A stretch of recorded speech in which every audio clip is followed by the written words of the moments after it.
Steve Adubato here. This is Lessons in Leadership. You'll be seeing my colleague, our executive producer, co-anchor Mary Gamba, in just a bit. But listen, you ever wonder what it takes, kind of leadership it takes, what kind of grit it takes, what kind of tenacity it takes for a startup? You know, two gentlemen know it better than most. Two good friends, Keith Banks, who's chair of the board of directors at Liberty Bank in New Jersey, and Tom Scrivo, vice chair, board of directors, Liberty Bank in New Jersey. By way of background, Tom, do you admit that you are part of the firm O'Toole Scrivo with our great friend Kevin O'Toole? I do admit that, Steve. Yeah. I don't think I cannot. Yes. And you met in law school at Seton Hall how many years ago?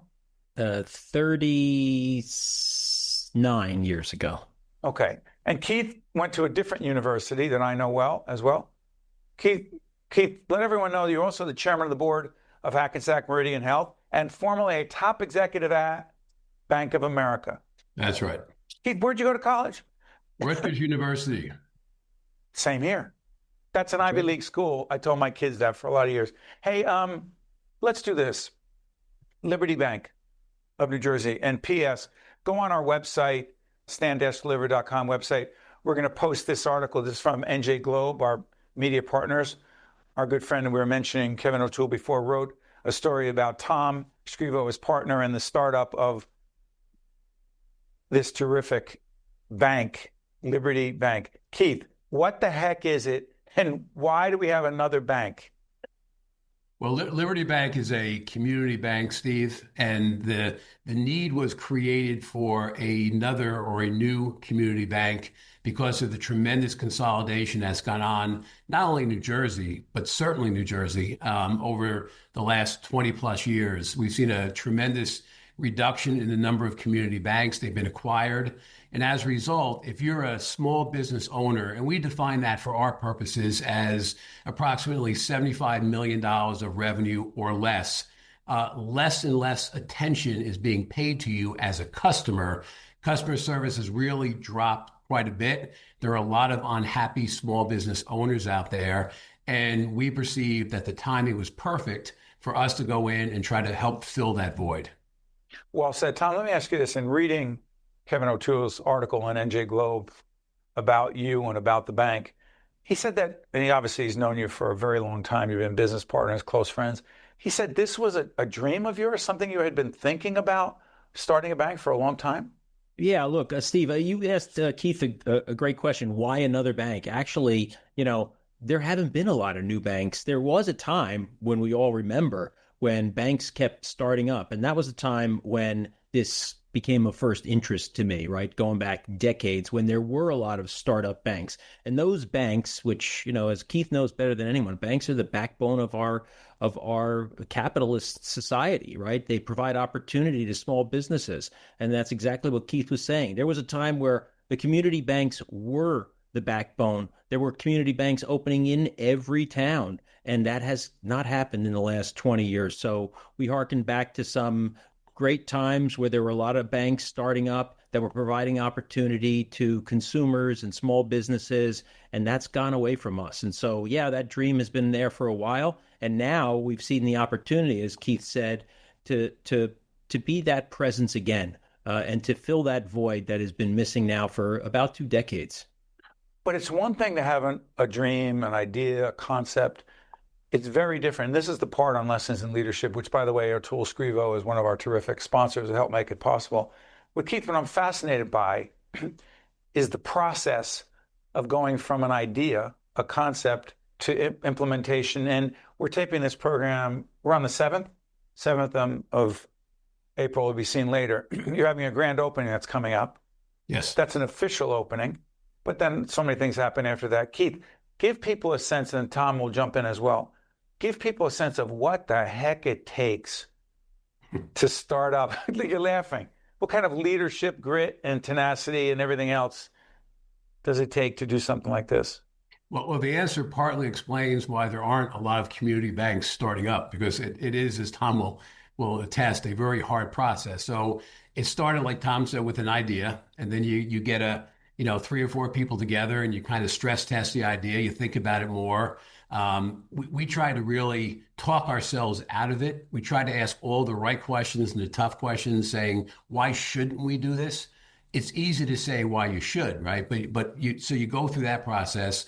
And then once you say, not only do we think we have the right, group of founding members, but we can, importantly, this first big step is raising capital.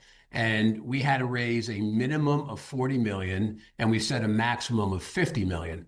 Think about that. So 50 million, which is the number we actually raised, was a record capital raise in New Jersey for a community bank without bringing in outside brokers and people that, bring in money to help you do it. We did it on our own with 350 investors. So you have to have the ability to raise capital, and a lot of it, you have to have a business plan. And you've got to find a location. You've got to begin to go out and find the talent that will actually go out there and run the bank. Tom and I are partners where, as you said, chair and vice chair, we work very well together, very closely, but we're not running the bank. We have oversight responsibility along with the rest of the board. But we're lucky. We have Rich Spangler, who has a lot of years of experience, Ryan Peen, and then they in turn went out and hired a bunch of other very talented individuals who share our vision, share our view of what this bank should be. Tom, and listening to Keith, when you talked about you have to raise a minimum of 40, the government says that you have to raise that in order to be sanctioned as a bank, correct? You have to put in a number in order to get approval. So what we in addition to the things that Keith mentioned, obviously there's enormous regulatory headwinds to starting a bank. I'm sorry, what did you just call that? Headwinds? Regulatory headwinds. And you do know a little bit about regulatory headwinds. By the way, Tom, look up Tom Scrivo. He's got a tremendously significant and impressive background in government as well as in law in the private sector. Go ahead, Tom. So those, those regulatory hurdles had to be taken into account, and there were often times as we were going through that, we didn't know if it was we were actually gonna see it through. But you talked about tenacity, this core group of people led by Keith, who's been in the banking industry forever. I have not. Really is been a guiding light throughout this whole process. So we had the FDIC, New Jersey Department of Banking, the Federal Reserve. All of those regulatory agencies have oversight into starting a bank, and you have to put together a business plan and a financial plan that's satisfactory to them. Keith, let me ask you something. As Tom talks about you got federal agencies, right? You got state agencies, and again, they're different hoops, hurdles. I got it. But here's what I'm curious about. And by the way, when I'm playing golf with Keith, I know, but when we're playing golf, are you thinking about these things or are you thinking about the next shot? I think about these things all the time, Steve. It consumes me. You do. And Tom, I'll come back to you on that. Here's what I'm trying to get at. Do you think, or to what degree do you think, Keith, most government agencies want to see a Liberty Bank started? Because there's hoops, hurdles, obstacles, but I know it's too. And I've been reading more and more. By the way, check out the book 1929. It's an interesting book. I just finished it. The federal government got involved after the crash. We get it. I got it. But the question becomes, the long-winded way of getting to this, Keith, to what degree do you believe government, most people in government, most government agencies want to facilitate and help a Liberty Bank get started? Well, I would say they want to help a good bank that's well capitalized, that has a strong management team, that has a strong board, that has the ability to raise, again, the right amount of capital, which is critical. And a business plan. And a business plan, which is a requisite to being approved as well. Then I think what they recognize too, Steve, is they see the big consolidation that's happened at the community bank level. And I believe that their view is it's gotten to a point where they do want to see additional community banks come into being, the right community banks that can meet all the stringent criteria, as Tom suggested. And so we felt, we did everything by the book. We did everything as requested, but we found they were very supportive of us. They challenged us appropriately and as we expected they would. But I think we all felt like it was a good tone, a good tenor, as long as we could rise up to the occasion and demonstrate that we should be one of those new banks. And we did. Tom, jump in on that. Yeah, no, look, we did find the environment very inviting in terms of a new bank. They definitely saw the need, especially at the state level, because while there have been some de novo openings across the country. Explain de novo to people. De novo is basically just a new bank. There had not been a new bank started, a new state chartered bank in close to 20 years in New Jersey. Really? Yeah. We are the first. We're the second. There's another very small niche bank that opened just before us, not looking the same vision as ours, but there had not been in 20 years. And, so the Department of Banking in New Jersey was very excited that a bank was looking to start. Once they saw the business plan and the capitalization plan, they were even more excited. And, we had even though the regulations are what they are, everybody was, I think, I took away that they were rooting for us. Before I let you and Keith go, I'll give you each a chance to jump in here. We're taping this the beginning toward the middle of April 2026. At the end of 2026, I don't want to say what do you predict. Would you want to see for Liberty at the end of 2026, Tom? Satisfied customers, businesses that take advantage of the opportunities of loans, and a very successful launch of the bank in the first year. That's what we're looking for. Keith? Yeah, I mean, Tom said it well, but I would concur. And I think, what we all agreed on was we're going to start slow. We're going to walk, not run. We want to get this right for our customers, get this right for our employees. And we're convinced that we can deliver the value proposition we're determined to deliver, which is very, very high-end customer service. We think there are a lot of small businesses right now that are not happy with their current banks, that if they believe there is an alternative and a place they can go and get that service, that they're going to come to us. And so we're going to work hard every day to demonstrate that. But our success will be measured first and foremost by our customer experience and our customer satisfaction. To you, Keith, to you, Tom, thank you for trying to paint an honest picture about what it has taken to get to this point. And we wish you and the teams, your team at Liberty Bank of New Jersey, all the best. And again, I want to thank our good friend and colleague and partner. And it's funny, we were getting ready for this segment and Kevin O'Toole sent me this, and I thought I knew everything I needed to know about how this came about, but this added an awful lot. And also check out Binge. Binge, our good friend Tom Bergeron did a great piece as well on Liberty as well. Gentlemen, we wish you all the best. Keith, do you think there's a chance we can get Scrivo out to actually play golf at the place we play golf at? Well, we'll do our best. I think we have a good shot, though. Yes. And Tom, my demeanor on the golf course is exemplary. I've actually seen it. No comment. Okay. Listen, we'll be right back on Lessons in Leadership right after this. This edition of Lessons in Leadership is made possible by the Buccino Leadership Institute at Seton Hall University, Prager Metis, Valley Bank, the International Union of Operating Engineers Local 825, NJ Transit, the North Ward Center, O'Toole Scrivo, Gingoli Construction, New Jersey Sharing Network, Horizon Blue Cross Blue Shield of New Jersey, The Helix, Fedway Associates Inc., the Port Authority of New York and New Jersey, Choose New Jersey, and Seton Hall University, inspiring great minds to greater purpose since 1856.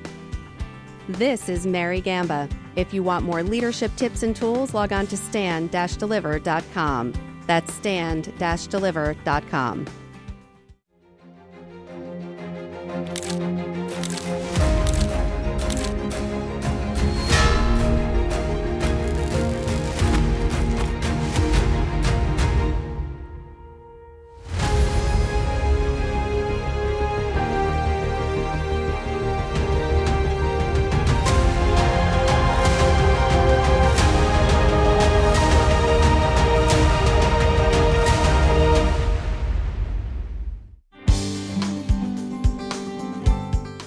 are honored to be joined by Chief Christopher Trucillo, SVP, Chief of Police and Office of Emergency Management at NJ Transit Police Department. Chief, great to have you with us.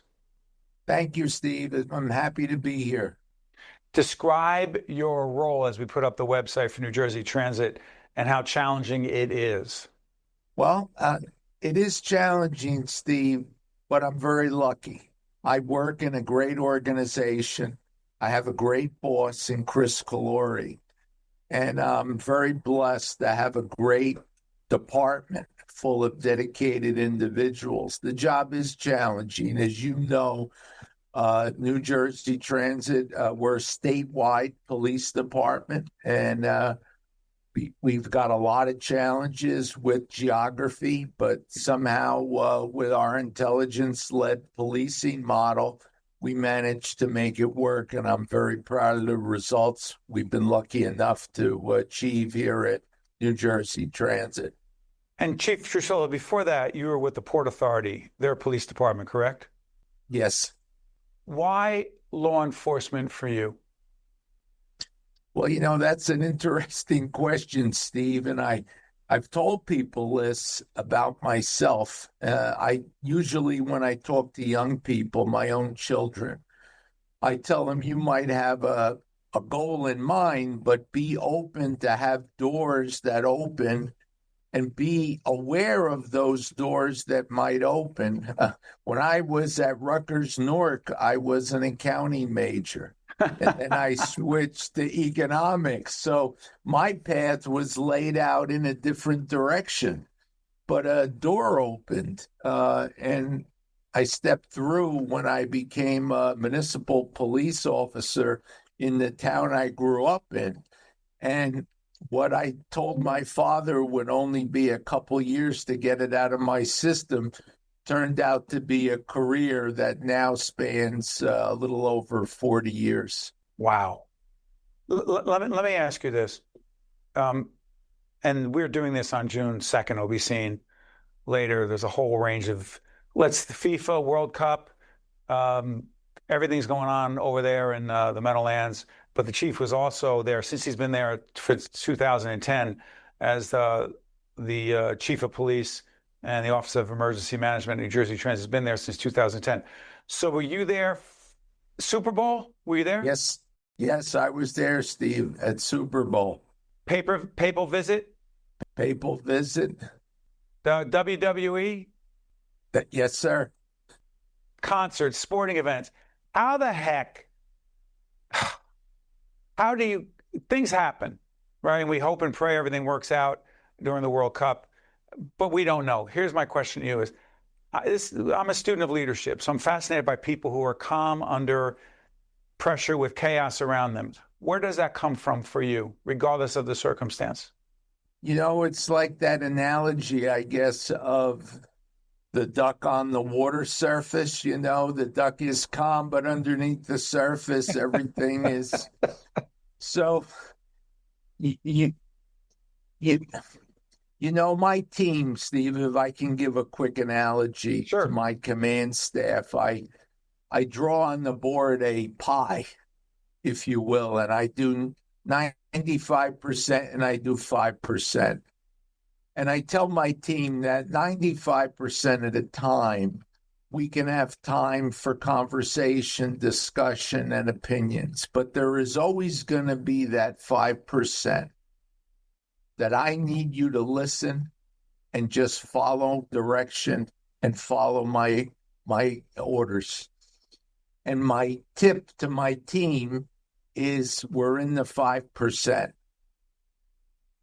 So they know, and I've communicated what I hope is clearly to them, that this isn't the time to have a convention or a conversation.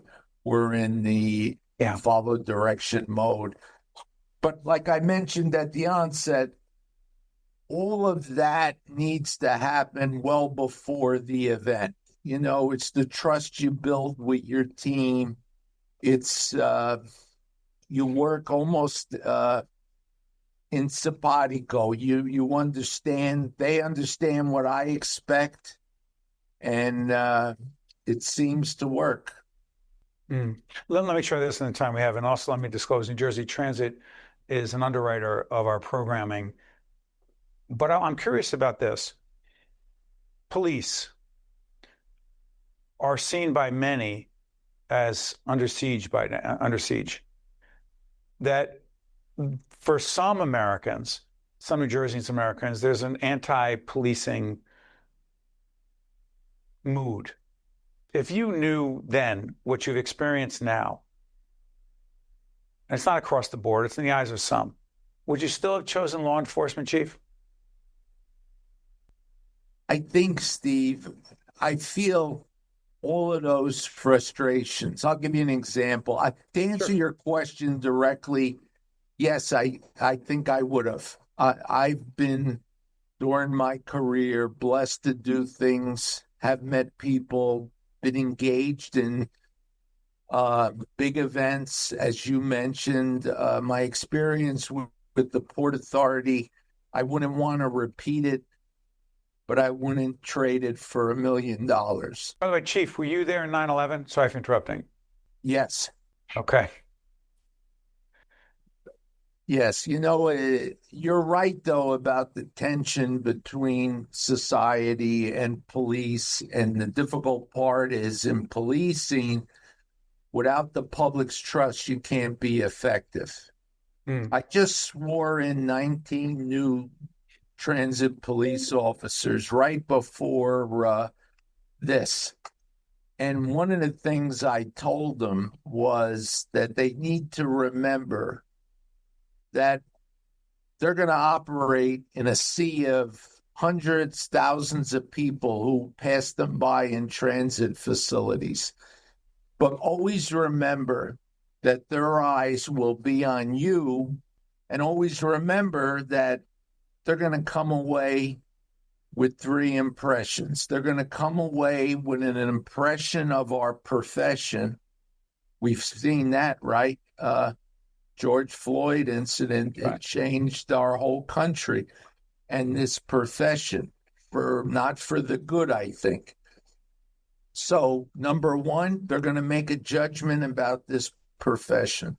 They're going to make a judgment, secondly, about this police department. But most importantly, they're going to make a judgment about you. And what do you want that judgment to be?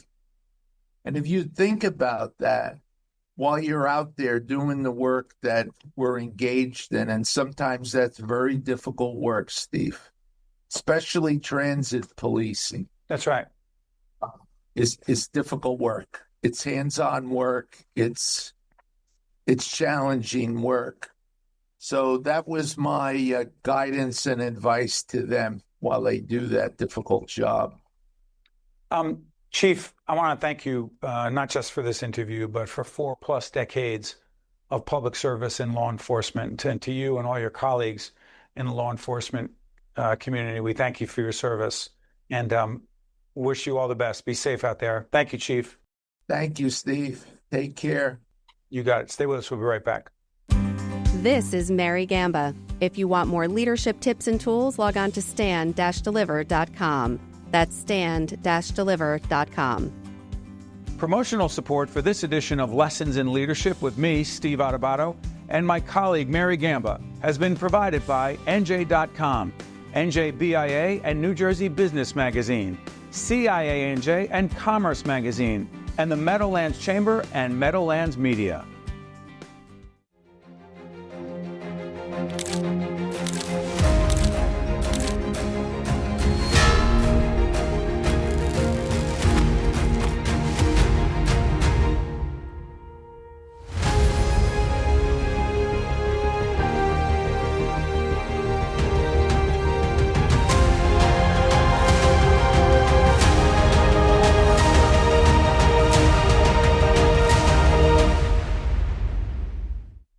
Welcome back, folks. Steve Adubato with my colleague, Mary Gamba, Lessons in Leadership. Mary, real quick, there's a couple of quotes, leadership quotes that we'll talk about, but I just want to ask you this.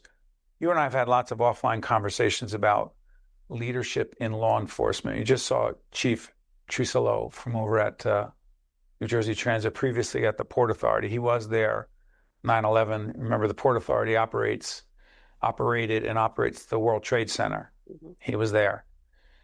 To what degree do you believe leadership in law enforcement is in any way significantly different from leadership in any other arena? I love how he described it, and I'm going to get this wrong. I'm paraphrasing, but with that pie chart of most of the time he wants to get input from others, but there is that, yes, there's that small portion of time when it is 5%. Thank you. You are going to take my direction because there needs to be a specific direction. And if you have too many cooks in that kitchen, if you don't have somebody steering that ship, you're going to get too many different opinions, and you can't have that in law enforcement. So that's where I feel like there is a difference.